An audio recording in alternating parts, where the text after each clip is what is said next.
Good morning. My name is Sarah Mayab. My pronouns are she, they, and I'm happy to serve on your board of trustees. I am middle-aged, pale, with uncontrollable green hair, large glasses, dangly earrings, and a teal scarf. Oh, I think that's not chartreuse. Sue's messing with me. Our speakers provide visual descriptions to welcome people with visual impairments and for those listening online. Thank you for joining us this morning. Please take a moment to silence your cell phones, scan the QR code to check in, access our donation page, or view your order of service. Visitors here in person are invited to pick a first-time gift up at the welcome table out in the gallery, and to look for the Getting to Know You sign in Beach Hall after the service to learn more about our congregation and what we value here at First UU. Whether you are just giving us a twirl for the first time today, or you danced with us in June of 1971 at the Gay Liberation Front Dance, you are welcome here. Come chat with me or another board member after the service. I don't, but everyone else will have maroon tags on their name tags. There's a lot happening here at First UU. The auction team is having a fun planning a glittery event on March 1st, and we hope that it will draw most of you in. It's been a long time since we had a sit-down dinner, and never one where we didn't have to ask you to bring food. This is as much a social event as a fundraiser. However, we do need your donations, and we need volunteers. Please visit us at the auction table after the service, where you can also purchase tickets. Our Anti-Racist Allies team would like you to join them for lunch at Hoyo's Kitchen. Forgive me if I said that wrong. At the kiosk in the gallery after service at 12:30 to carpool or check the announcements in your order of worship for the address. January's Ohio Feed and Read collection is for hygiene items and cleaning supplies. Return your green bag with donations in Beach Hall. See Jacques for information on how you can help.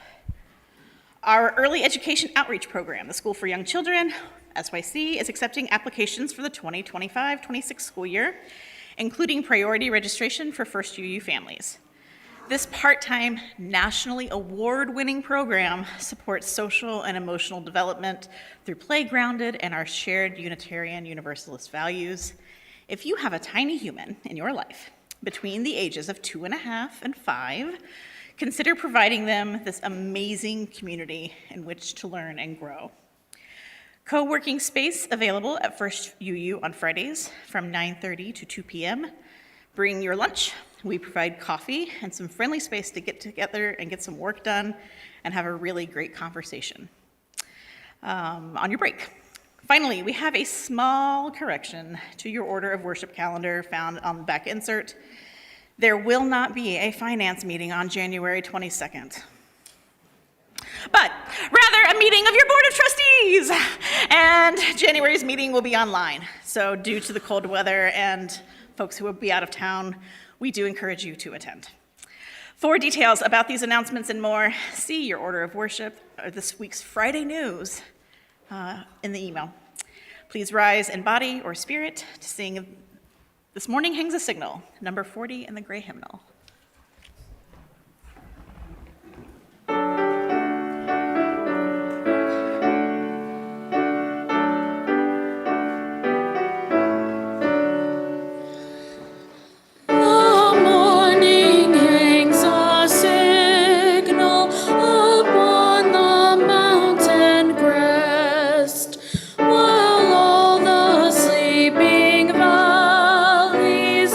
Silent dark.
morning. I am Reverend Kelly McNeil. My pronouns are she, her, and I serve as your minister of congregational life. I am a white woman in her mid-30s, and borrowing a saying from Amber, long, chaotically wavy hair. I'm wearing my Mickey Mouse rainbow glasses, and I'm repping the scarlet and gray for the game tomorrow. We gather on the stolen land of the Wyandotte, Miami, Seneca, Erie, Shawnee, Delaware, and Cayuga people, many of whom were forcibly removed. We support the Native American Indian Center of Central Ohio in their Land Back campaign, and we know that we have more to do to be in true relationship and solidarity with this land and those indigenous to it.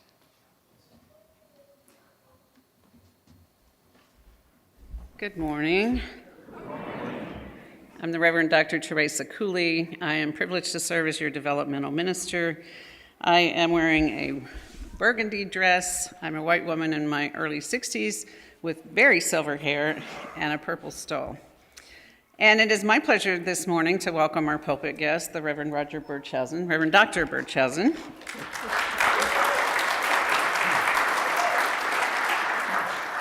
Roger and I have been colleagues for a very, very long time, and we seem to have these parallel paths. We do. So Roger is now serving as the developmental minister in Oak Park, Illinois.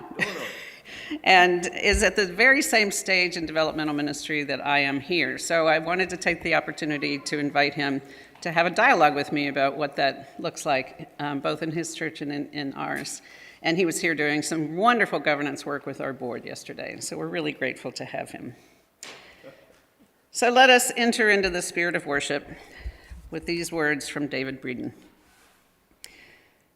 Welcome to a new story. Welcome to a day unwritten.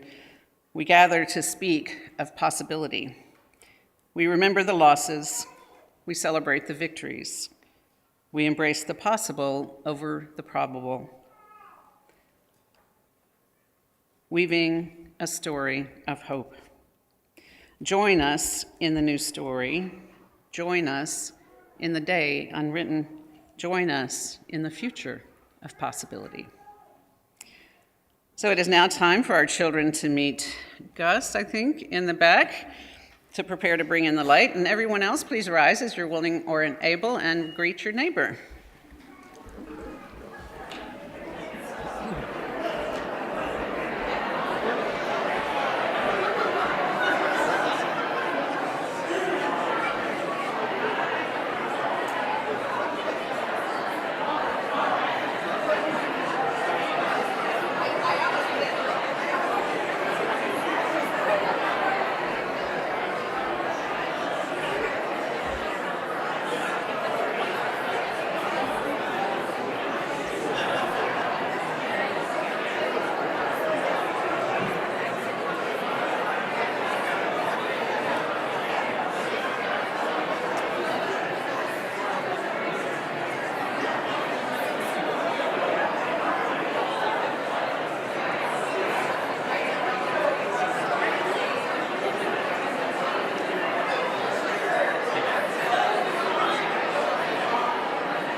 is now time for the children to bring in the light.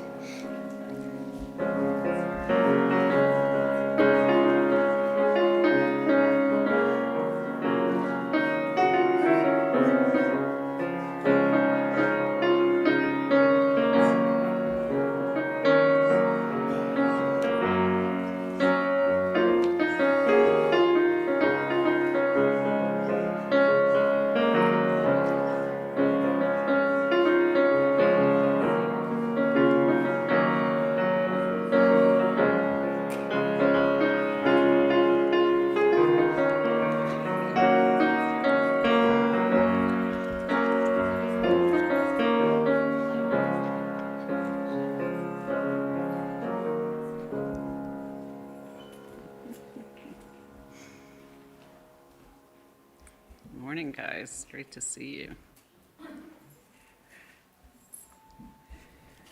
Our Chalice Lighting words are written by Sandra Fees. I agree.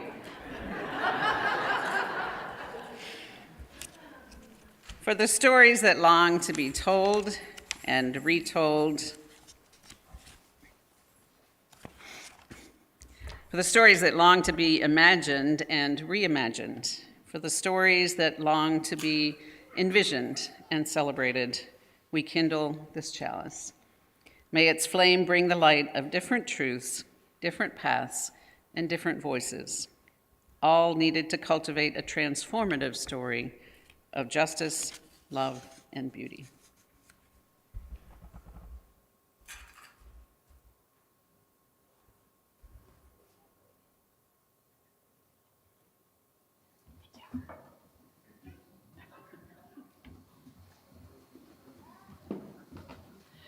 Thank you, Garrett, for your help lighting our chalice this morning.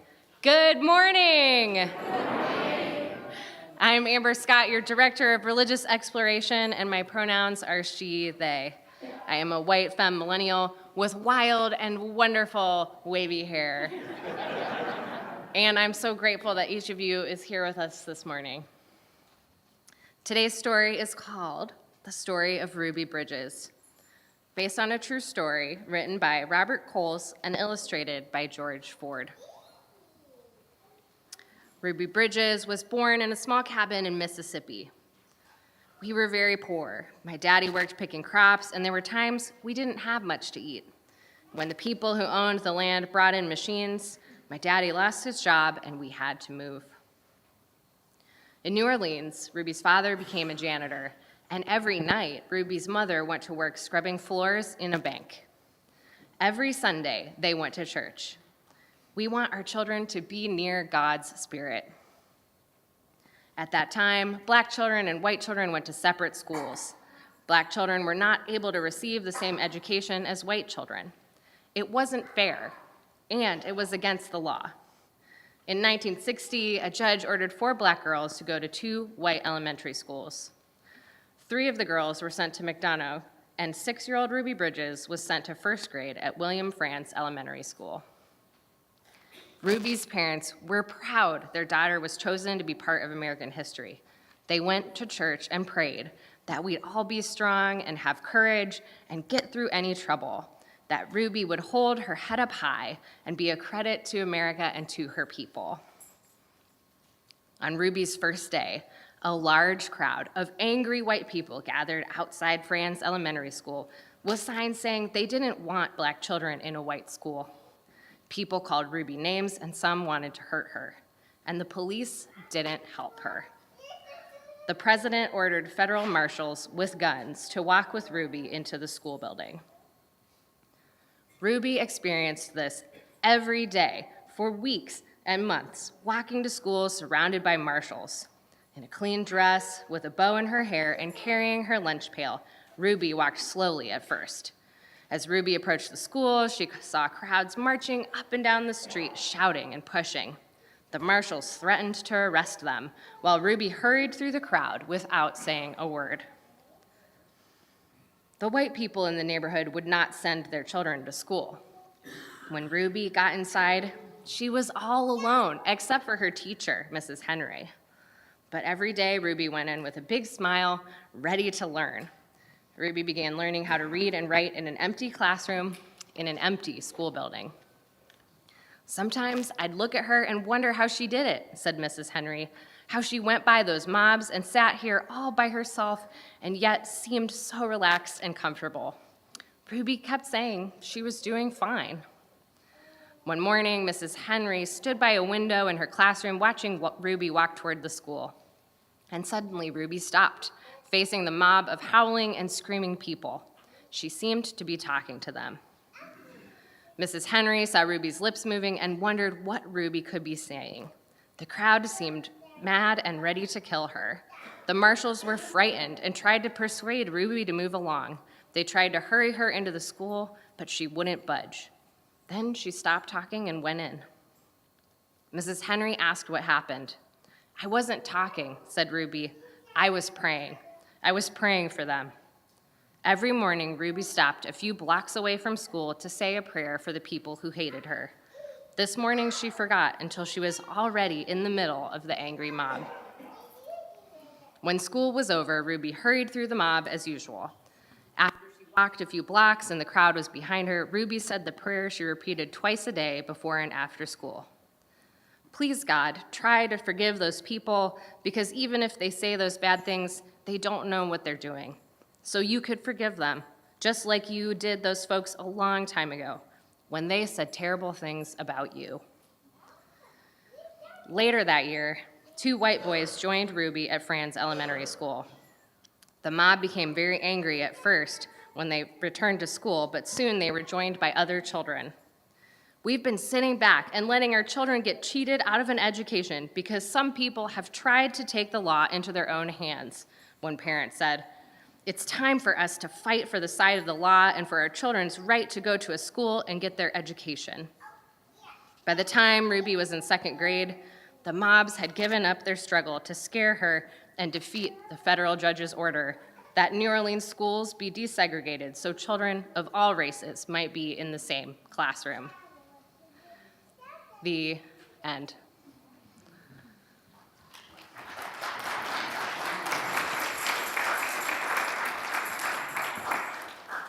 Ruby went on to graduate from high school, married a building contractor, and had 4 sons who all attended the New Orleans public school system.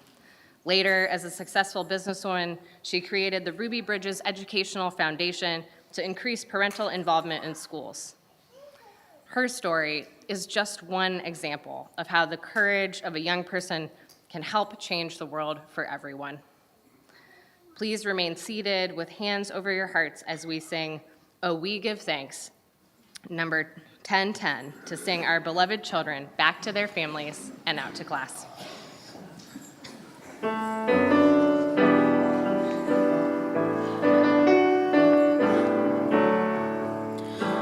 Oh, we give thanks for this precious day, for all gathered here and those far away, for this time we share with love and care. Oh, we give thanks for this precious day.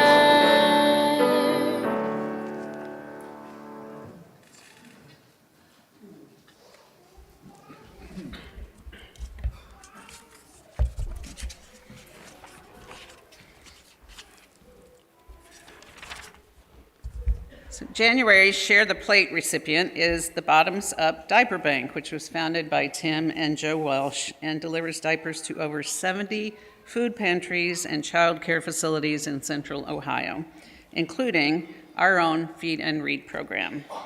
And Amy Eldridge here is going to offer a story about the impact of this program. Hi, I'm Amy Eldridge, she, her pronouns. I am a white woman in my 60s, salt and pepper hair, a little unruly, that seems to be the rule today, wearing black pants and shirt, a warm fuzzy sweater, and a colorful scarf with blue and green and yellow that my sister made.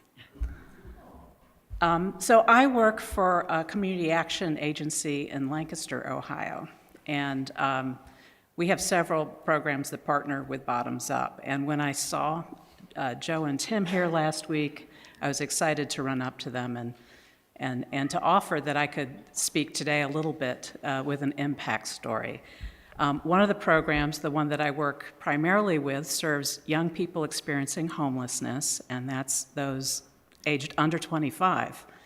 And probably about a third of them are pregnant or parenting. And the meaning of, I don't know, I mean, some of you probably don't have to imagine, and maybe for some it's very hard to imagine, having babies and no diapers.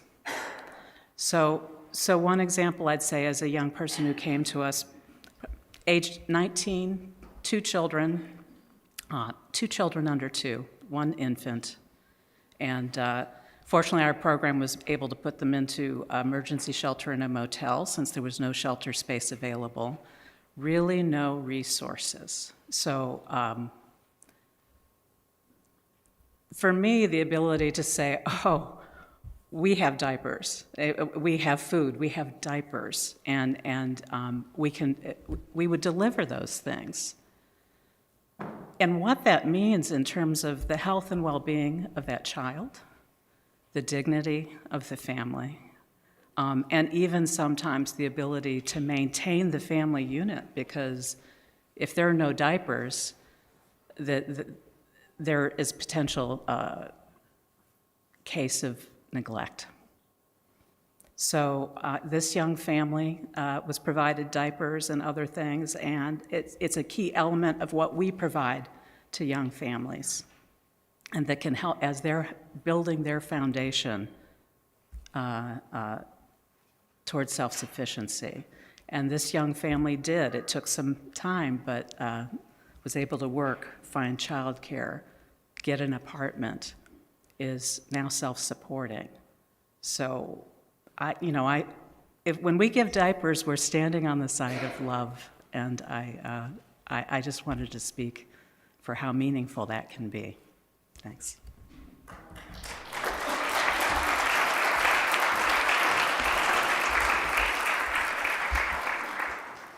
Thank you, Amy, for your wonderful work.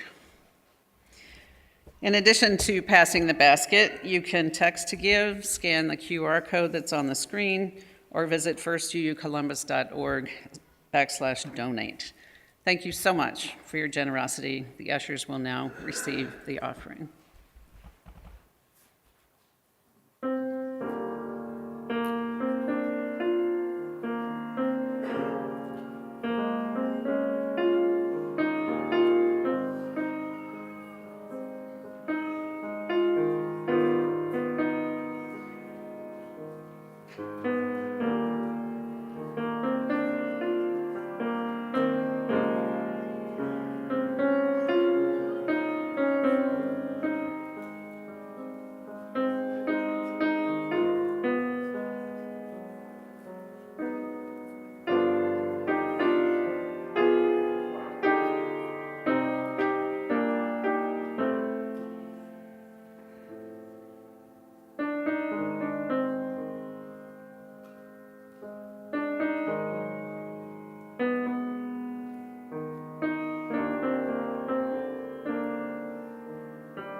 Today's pastoral listener is Barb Fiorini.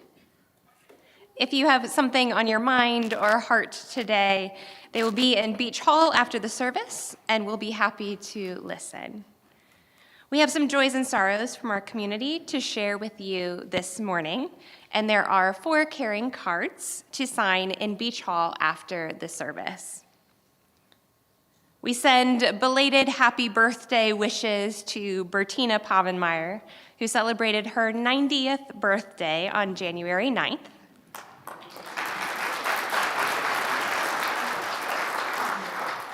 Healing thoughts go out to Ramona Schaefer, who slipped on ice and fractured her ankle. She's being treated with an air cast. We send wishes for a speedy recovery to Adam Macharski, who had surgery for appendicitis on January 12th. And caring thoughts are sent to Ingrid Sylvian. Her bladder cancer returned, and she is under hospice care at home to manage the pain.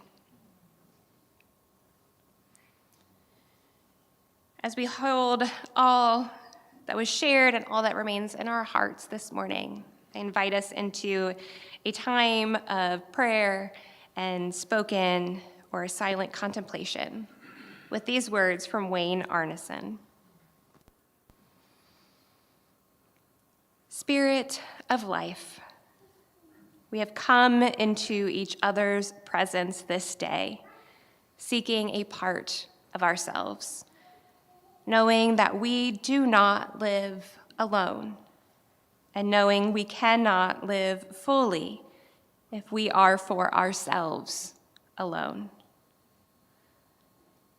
We gather in thanks for the life and ministry of Reverend Dr. Martin Luther King Jr., not because we wish to worship him as a saint, but because we wish to embody his dream as a possibility we make real. We gather with full knowledge of our shortcomings. Our lives set before us many tasks, and often we are not equal to them. We fall short of our own expectations. We find we do not know enough. We are not always patient. We fall into anger. We cannot find the strength. We lack the vision. We wait in vain for wisdom. It is painful to acknowledge our shortcomings, yet we are here, Spirit of life.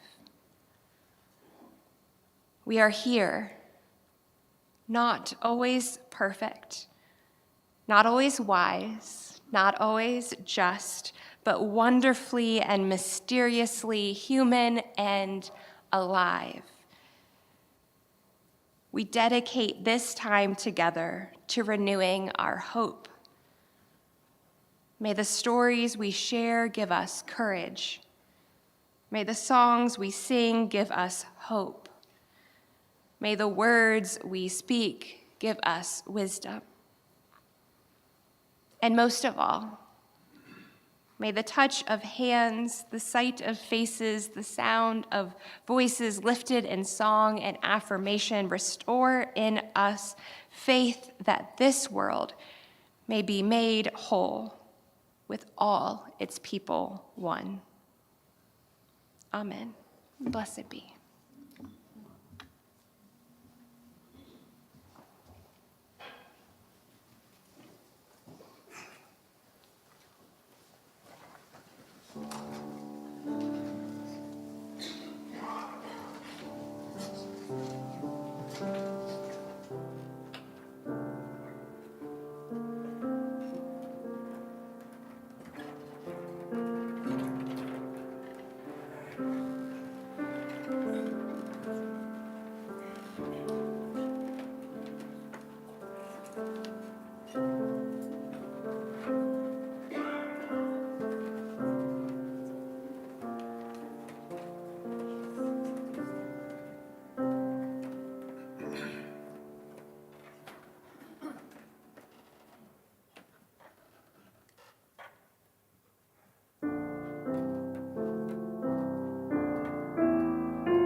As you can tell, I am not Brandon Moss. I'm Michaela Brown, just so you know.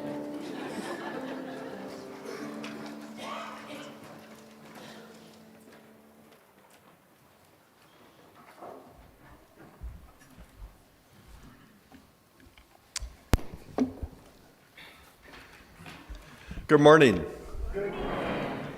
I am Roger, and my pronouns are he, him. I am going to end the wavy hair thing. So I am a white person, 60s, bald, clean-shaven, red glasses, and I'm wearing kind of a dark jacket and a stole and a Celtic-themed tie, and then a stole that has a lot of blue in it with a chalice. And it's really great to be here to see all of you. Teresa and I have had parallel paths for a long time, and it's really fun to be in this developmental ministry journey on the same timetable. And a joy yesterday to work with the board. Really wonderful to be here today. I am a little bit wondering why someone from Michigan ends up in Columbus, Ohio, the day before the national championship with Ohio State, but I'm trying to relax about that. Good to see you all. Thanks, Roger. So we are in the midst of this thing called developmental ministry, and it occurs to me we have a lot of newcomers, and you may not know what in the world that is. Developmental ministry is a kind of transitional ministry in which the board and the congregation pay attention to particular goals that are important to make progress on. And once we feel like that progress has been made, then you can go into search for a settled minister. But it takes a little bit longer than a typical interim ministry.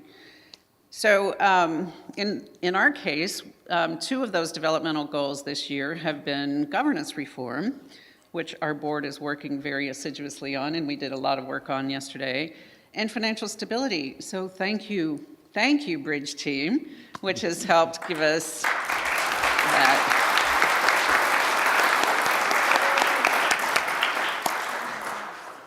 So it is kind of an odd thing to talk about on Martin Luther King Jr. Sunday, but we wanted to take advantage of Roger's presence with us. And it reminds me, one of my specialties as a transitional minister is unfortunately to follow ministers who have misconducted. And one of those in my previous setting, right as she was on her way out, being kind of forced out, on a Martin Luther King Sunday, said to the congregation, "I now understood how he must have felt." We're not going to do that. But I do think there are some things that are challenging about leadership that I think we can pay attention to, that he sort of exemplified and that we try to exemplify in what we do with transitional leadership. So you want to talk a little bit how Yeah. that comes about? Great, thank you. Yeah, definitely avoid that pitfall. For me, I've been thinking a lot about Martin Luther King and the last speech he gave on that evening before he was assassinated the next day. And we think about that speech in the context of what happened the next day, and the idea that he said he'd been to the mountaintop and he could see into the promised land, the land of justice and peace and everybody having enough, but he wouldn't get there. And I've been thinking lately that because of what happened, we think about, he was talking about himself. Yes, he was. But the truth is, he was talking about all of us. All of us working for justice in our own small ways, we're never going to get there.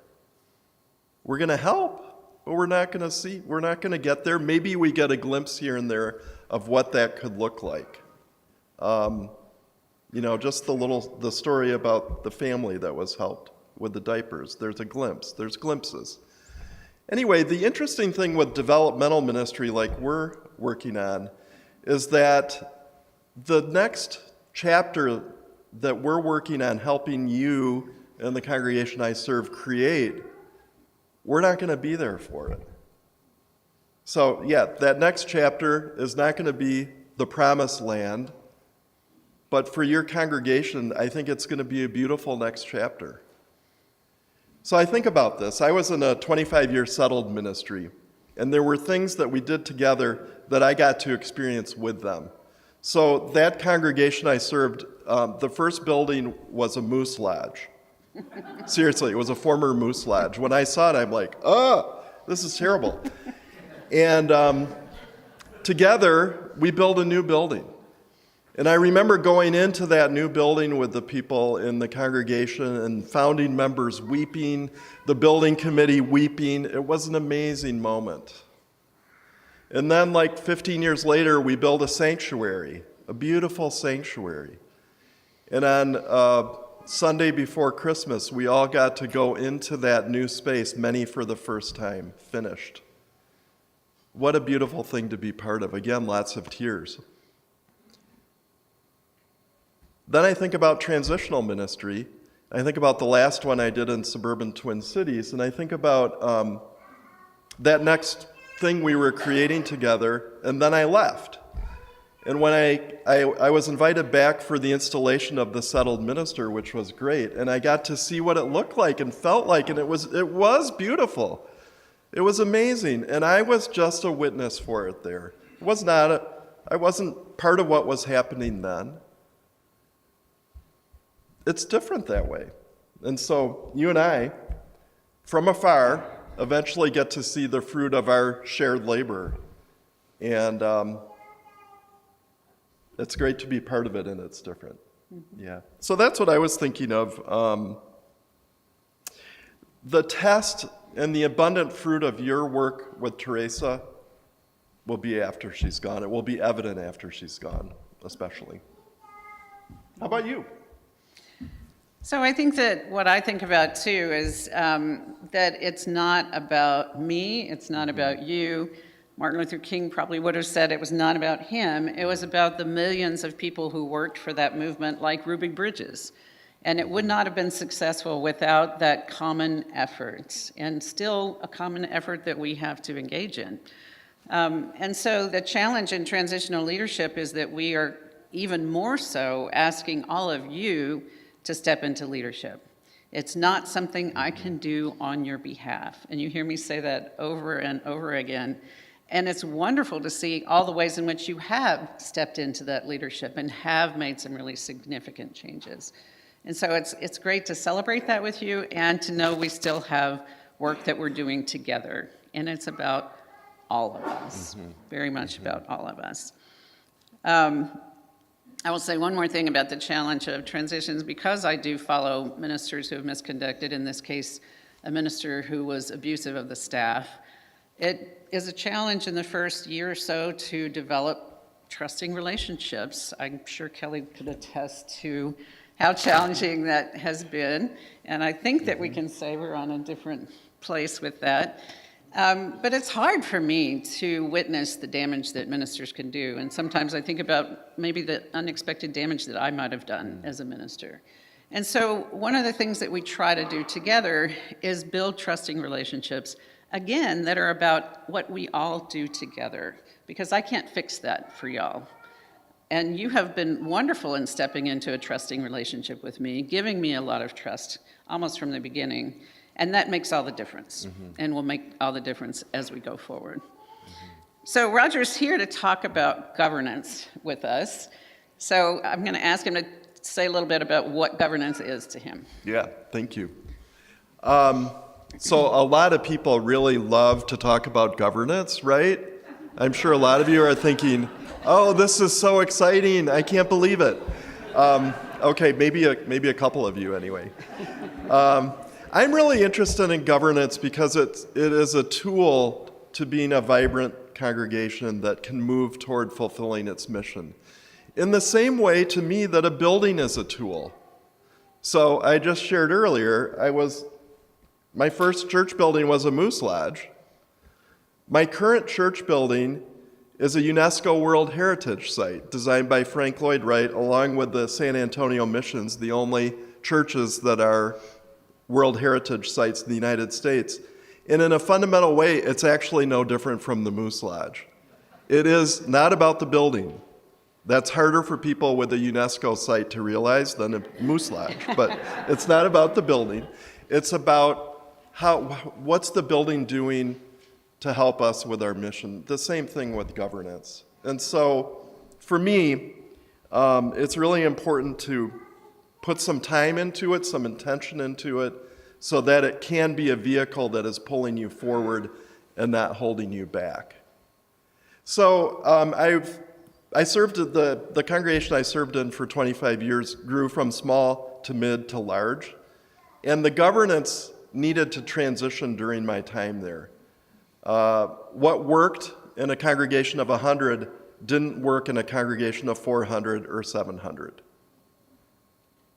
You might all, those who've been around here, recognize that story, you know? So you as a congregation have grown a lot, and that means that you need to think about what would governance look like now that would help us in a way that the governance in the earlier incarnation helped. So for me, it's really important to be intentional about what's going to work for us now in this phase and where we're headed. There's no one system that you need, that I'm going to say, for this, you need to pick this system, but it's picking and choosing and being intentional about the pieces that will be true to who you are and who you aspire to be and help you do your work. So I think about, and I shared with the board yesterday, a bunch of things that feel important for good governance, but the most important one for me is that everybody understand whatever they're doing in the congregation, paid staff, not paid staff, volunteers, everybody, what's the job they're supposed to do? And then they have the authority to do the job. It's really bad to have a job and you don't have the authority to accomplish it. Frustrating, right? And then the third thing is that there's some kind of mechanism for accountability. Not a punitive mechanism, but something that helps make sure the work gets done, or it gets, someone else does it if a person's not able. Putting those three things together are really important. I shared a bunch of other things and, that feel important in governance, and if you all want to share that list sometime, you can. It's not proprietary. So anyway, so clarity and alignment about responsibilities, authority, and accountability. A word about trust is that, back to what Terasa said, that's such a gift, and especially in a place where there's been violations of trust. And no governance system's going to work without trust. So the accountability is important too, but I really commend all of you for being able to enter into a new relationship that trust is a piece of, it's going to serve you well. So, there are always, in this kind of work we do, spiritual dimensions. So I want to ask you, what are some of the spiritual dimensions of developmental ministry for you? Sure. Yeah, I'm glad to talk about the spiritual rather than the governmental structures. So. Okay. Although I do like I don't get it, governance. but okay. I do. So to me, the spiritual part goes back to the inherent theology of Unitarian Universalism, because our theology, like I was just talking about before, does not hold that one person holds the truth or that one tradition holds the truth, that we are able to come together and draw wisdom from a multitude of sources, and that means you all are a part of that. And one of the things that's really wonderful for me is, Roger knows me from way back early on in my ministry. Some of you know me from way back early in my ministry, and I was not always a good listener. I'll just say that. I had definite opinions about what a congregation should do and how it should move forward that weren't always very helpful, even though I was probably right at certain times. But I finally learned to sit back and to create space, which to me is a great spiritual practice. That trusting that people will step forward with the answer that needs to be there, not my answer. And that to me it gives me chills just talking about it, because I've had that experience over and over again where together we come up with a solution or a set of ideas that are way greater than I could do alone. And to me, that's a real spiritual practice. So, how about you? Yeah, I'll say I've had absolutely the same sense. And in transitional ministry, and especially developmental ministry, it feels like that is especially true, because we don't come in with the answers. We don't. Sometimes you wish we would, I'm guessing, but we don't. And so together we find out it's never a one-size-fits-all. We have the master plan. Another thing I like about developmental ministry is it helps me cultivate a sense of patience. So I've done a 2-year interim, which is more the norm in the UU world in the U.S. And you got 2 years. You really have like a year and a half to figure out a lot of things. And you're like, you have to come and listen for about 6 weeks, and then, all right, let's go. And with developmental ministry that has a longer time frame, it's slower, which is good, because a congregation that needs developmental ministry needs to have a moment to breathe, a moment to develop, like a longer moment to develop relationships of trust, and I just love that. So the progress is much slower, but it feels deeper, and it helps me be patient. One other thing that I find myself attracted to liminal spaces, those spaces of transition. In my whole adult life, I've been interested in that. Going back to being a student in college and studying in Sri Lanka, and studying rites of passage in the Hindu and the Buddhist traditions there. Transitional ministry is all about living in that liminal space. And it is a space of immense opportunity. It's a space of danger, because it's challenging. It gets repeated in so many parts of life, like grief, the grief journey. It's a place I like to inhabit. And it's really neat to be able to do that in work. And that involves a lot of healing. Developmental congregations probably came out of something that wasn't so great. That was certainly true where I am now. That healing, not minimizing, but leaning into the pain, is really, really helpful. So those are some things that I think about. Teresa's keeping track of the time here. Are we good? So should I go to the last question? Last question. Yeah. So the last question is one that we all get asked a lot and think some about, and we talked yesterday at the retreat about it. How will you know when it's time to wrap up the developmental ministry? It's not a set, fixed time. How do you know? Teresa, how do you know?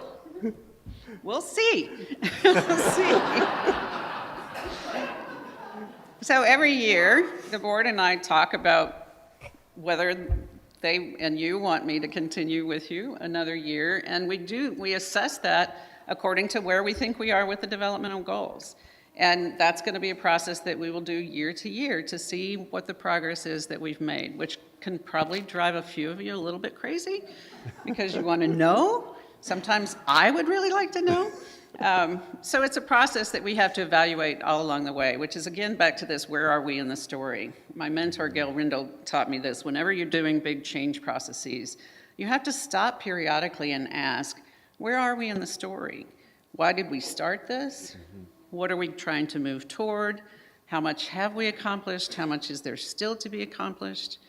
And also knowing that it's not all going to be fixed when I'm with you. There's still going to be work for your next ministers to do. And so it's not mine to finish, it's yours to continue. And so we have to find that sweet spot of knowing whether you've made progress, you're feeling solid in yourselves, you're feeling like you can move forward, and then you can move forward with some new leadership that can take you in some different directions than I probably would have, along with the other ministers and staff and leaders of this congregation. So it's that liminal place, which is not always very comfortable, but I think it's exciting because we get to talk about it over and over and over again. How are we doing? How much progress are we making?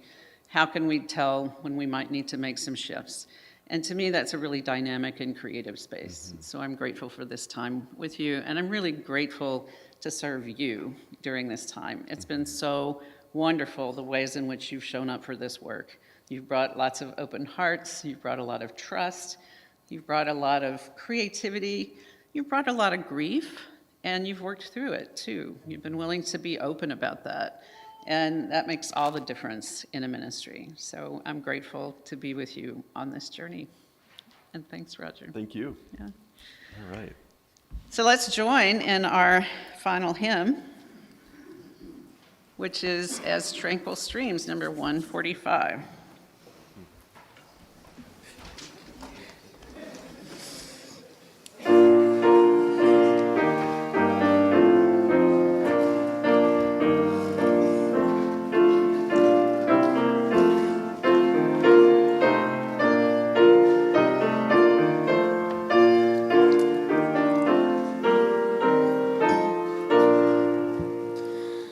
As tranquil streams that meet and merge and flow as one to seek the sea, our kindred hearts and minds unite to build a church that shall be free, free from the bonds that bind a mind to narrow thought and lifeless creed, free from a social code that fails to serve the cause of human need.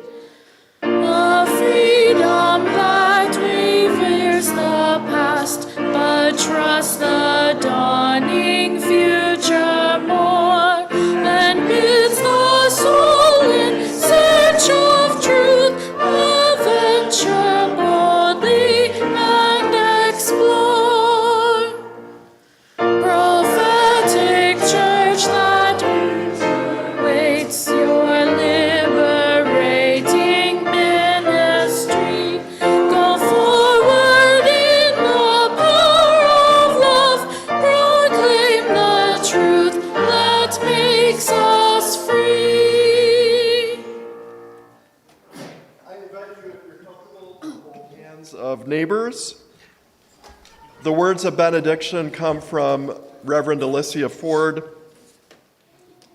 When we pause to remember who we are, companions on this great experiment called life, when we take a moment to shed the ways we have been carefully taught to lead from fear to believe that we are separate, when we take a moment to shed all that and hear our stories, hear and see each other into existence, into community, when we take a moment to embrace, to practice a different way of being. When we answer the call of love, then we are living into the promise of building the world we dream about, seeking to be transformed even as we transform, becoming explorers and learners in this world around us, humbled by what we do not yet know, fulfilling the promise of healing a fragmented world, laboring not just in hope, but also in love. In this spirit we commit, in this spirit we pray. And now let us extinguish the chalice together. We extinguish this flame, but not the light of vision. As we go forth, let us heal and transform ourselves and our world through reason and love.